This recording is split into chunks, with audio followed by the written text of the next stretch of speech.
I'm sure we're all very excited about the looming impeachment of Cabinet Secretary Agriculture, Franklin Mithuka Linturi.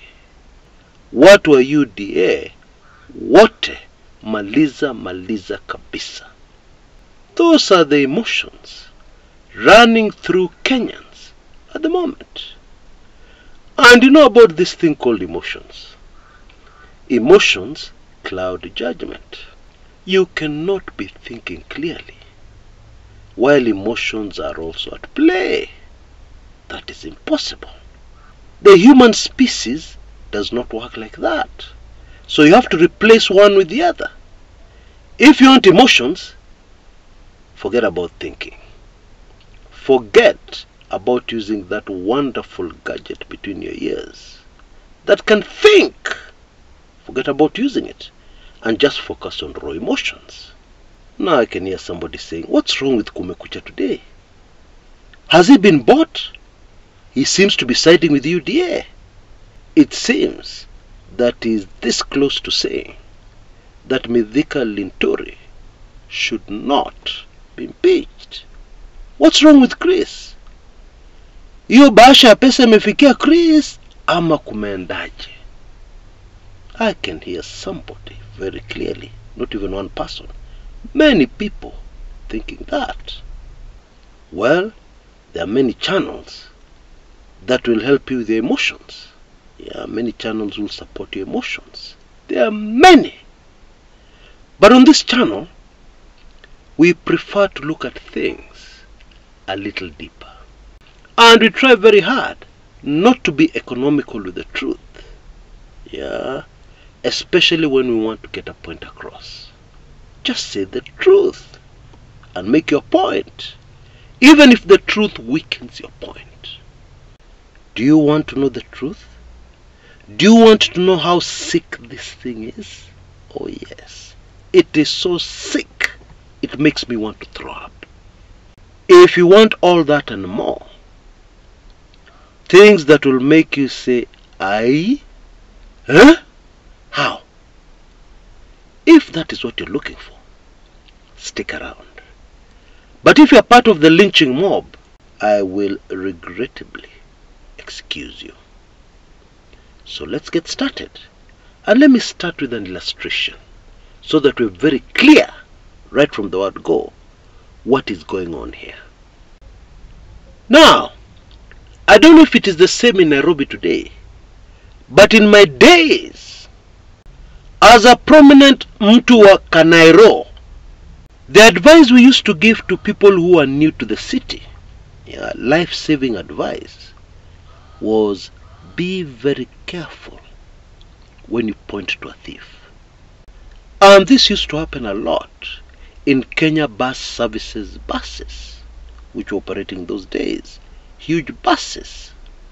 Not these minivans we have these days. It was very normal, very frequent in those days.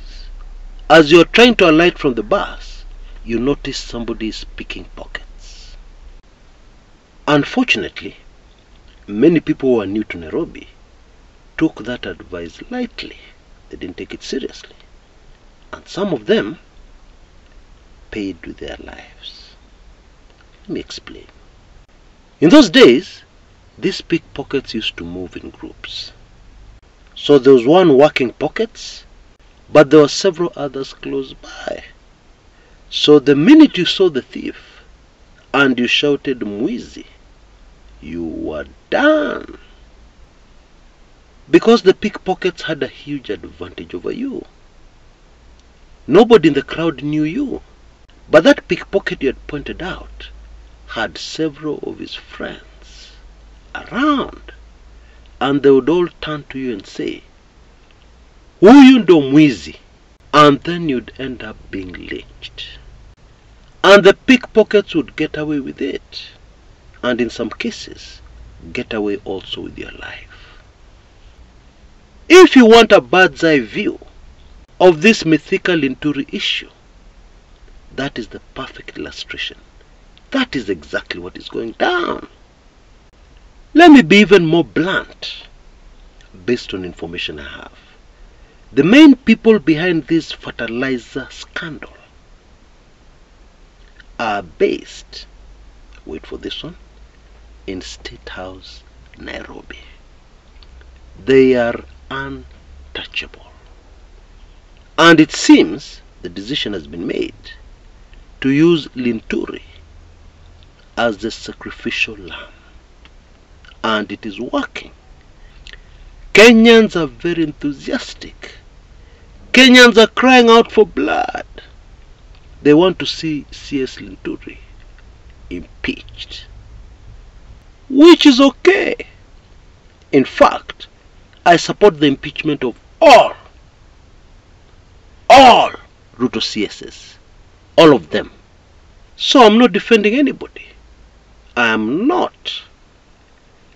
But as I said, those of us who want to know the truth, let us dive into that truth.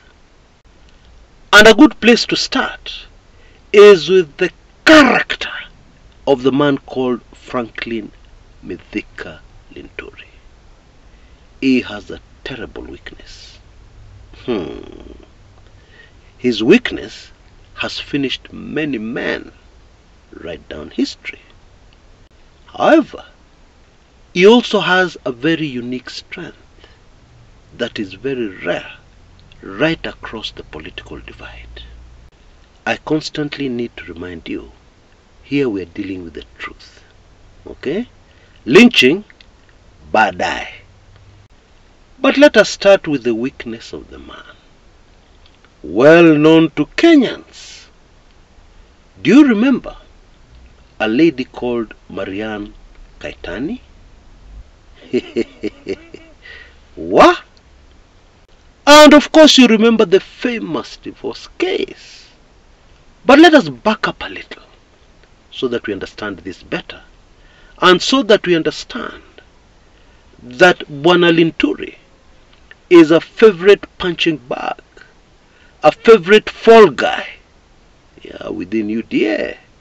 In 2014, during the presidency of Uhuru Muigai Kenyatta, Linturi, who was then the Gembe South legislator, brought a motion that everybody knew was going to pass. And people were very excited about it. This was the impeachment of the then CS, Waiguru, who is now governor, over the National Youth Service. Manenos. I'm sure most of us remember that. And remember, Linturi was on the government side. He was an MP for the Jubilee Party, the then powerful ruling party. And President Uhuru Kenyatta obviously did not want Waiguru to be impeached. And so his handlers got busy. Tuachie kazi, Your Excellency. Hii tutamaliza haraka sana. We just need a budget. And some obscene amounts of money were offered to Bwana Linturi. He refused. True story. You know, it is strange, actually bizarre by Kenyan standards. Linturi has no use for money.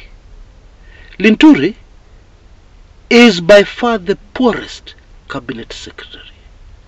Even when you compare him to newbies, people who just became cabinet secretaries the other day. Linturi has been in politics for a long time. But in comparison, he is a poor man. He doesn't even have a house in Nairobi. Last time I checked, maybe bought one recently. He doesn't. You know, in the controversial case with Kaitani, Kaitani told the court that Linturi moved into her house in Nairobi together with his children. You aibu. The character of a man. It seems that this is one of the few politicians right across the political divide who for some reason has no use for money. What? And President Uhuru Kenyatta was getting desperate. And so, The assignment was given to handlers of the then Deputy President, William Samoei Ruto. And they delivered what President Uhuru wanted, clinically, very quickly. And they did not use money. How did they do it? On the day and at the time that Linturi was supposed to be in Parliament, moving that motion, because there was no way it was going to go ahead if Linturi was absent. At the time when he was supposed to be in Parliament, he was somewhere else. He was at a Naivasha hotel, actually a luxurious lodge called Sopa Lodge, and he had some female company. And this is not a rumor. This is not information from other sources. The woman Linturi was with herself told us, Marianne Kaitani. She gave this information under oath to the divorce court.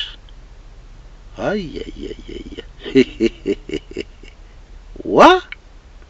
Now, I am a man, an older man, and I've seen many things. You know, sometimes you can meet a woman and she changes your life. People will say she has cast a spell, but there's nothing like that. People will say amekukalia chapati, but actually there's nothing like that. The woman has just swept you off your feet. It happens. Let's be honest. The truth. Nothing but the truth. And so Linturi, who could not be bribed, was kept away from moving that motion by a woman he had fallen in love with. And this thing that started with a different motive became serious because they ended up getting married. It's all in public record. Now, we're looking for some consistency here so that we understand the character of a man. In September 2021, there was more drama which came into the life of Franklin Mithuka Linturi. In a case that shocked Kenyans to their bones. By this time Linturi was a senator. He got elected in 2017. The senator was accused of attempted rape. And the woman involved was a 36-year-old. And this happened again at some luxurious lodge at night rather than the wee hours of the morning. That was the accusation. Okay, let us step back for a minute. This is Kenya, okay? And those of us who understand our country intimately, we know a few things. And the first question anybody who understands what really happens in our country will ask is a very simple question. And I'm going to ask it in Kiswahili. Huyu mwanamke anamshtaki ni mwanamke wa miaka 36, 36-year-old. Okay?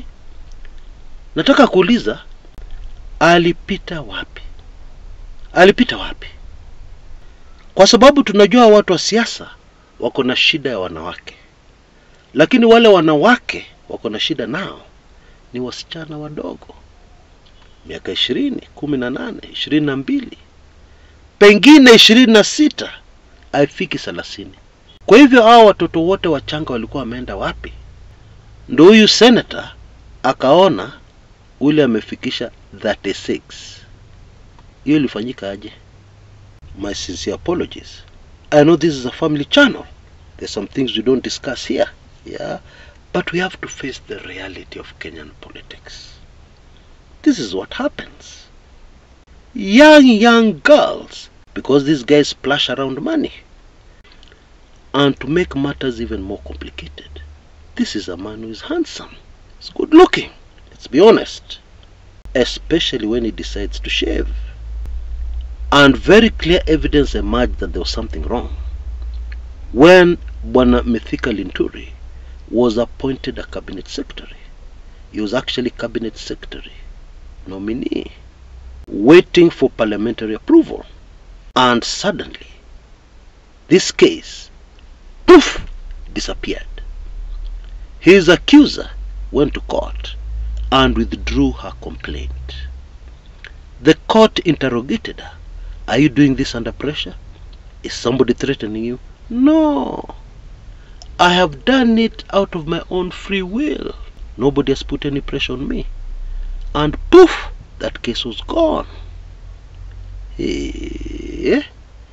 Now, I cannot help but suspect that Bwana Linturi was stubborn again, and some people decided money will not sort him out. So how do we sort him out?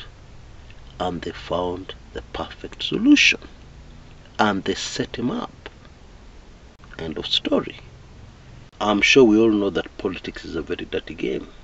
It is very possible that in 2021, Linturi wanted to cross over to President Uhuru Kenyatta's side and leave the deputy president. And somebody decided to fix him. It is quite possible. I'm not saying it happened. Now that we know the man a little better, his strength and his devastating weakness, let us look at the current saga. Former Agriculture Cabinet Secretary Kipruto Arap, in his days he was called the Agriculture Cabinet Minister, this morning on a talk show released a bombshell.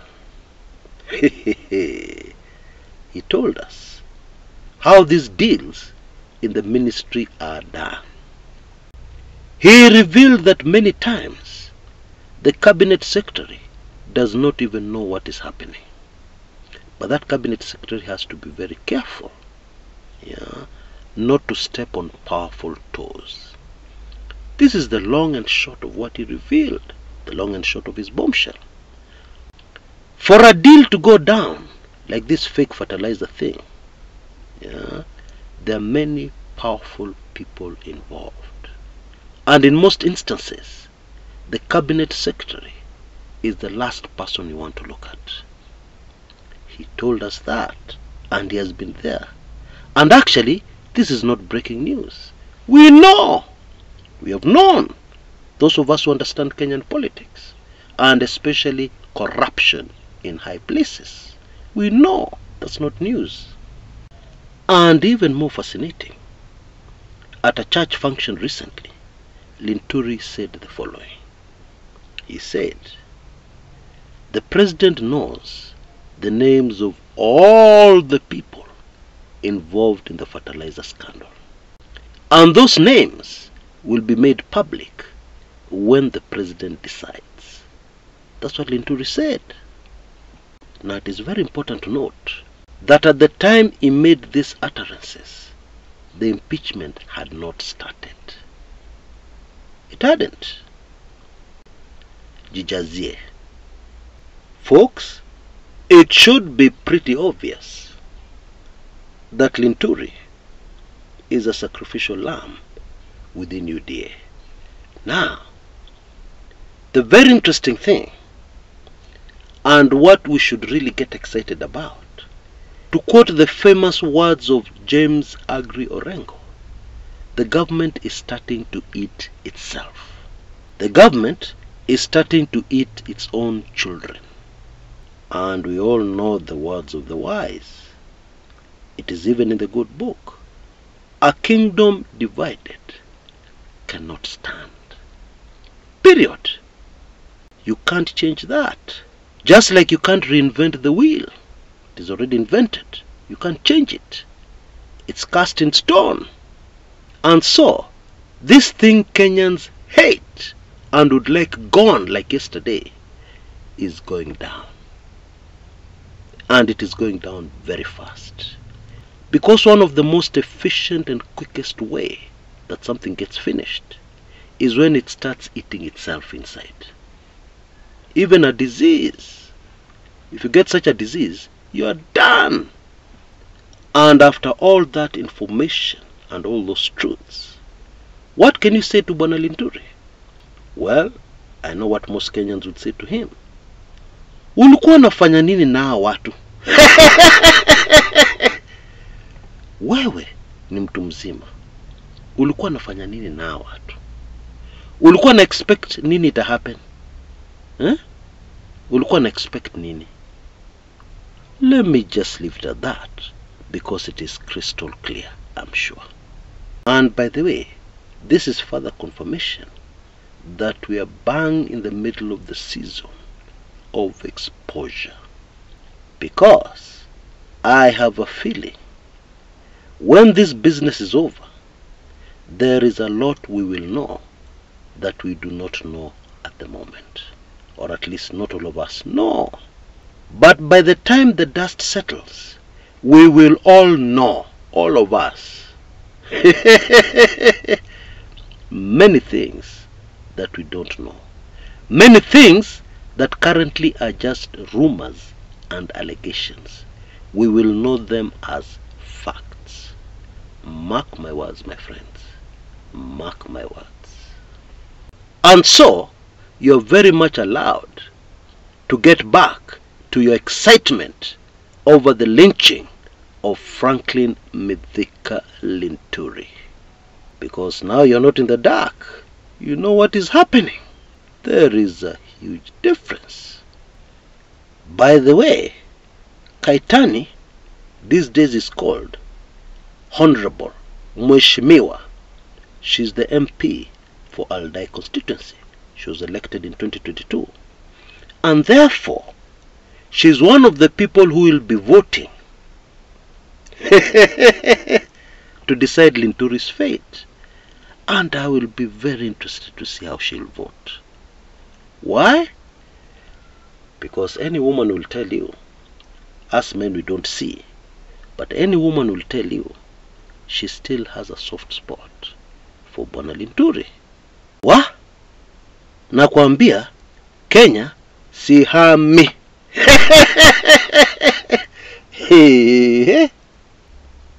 On other news, we now have a brand new official CDF.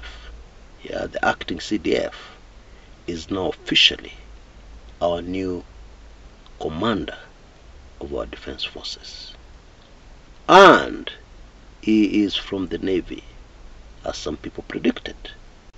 You see, this Kenyan has been promoted very quickly to reach where he is today.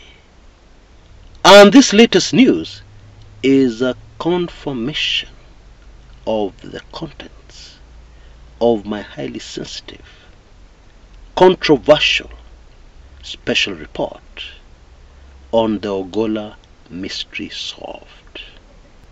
And if you're in a position to, I highly recommend that you don't miss this one. Then you'll understand what is going down here. Then you'll understand exactly what happened at Elgeyo Marakwet that shocked Kenyans. So much so that most Kenyans have still not recovered. You will understand. Things will start to neatly fall into place. Now you can see details on your screens right now. This is your last chance to grab this special report. It will be gone, no longer available, in the next 24 hours maximum. You can see details on your screens right now. For only Kenya shillings 4,999 or $37, you can have it in your inbox in seconds. And not only that, you'll also be able to receive free all the previous highly sensitive special reports. And not only that, you'll also be able to receive 6 months free subscription to my weekly intelligence briefings. All of them that have been produced since inception, plus the latest red hot WAB number 121. That is also linked. You know, everything is linked.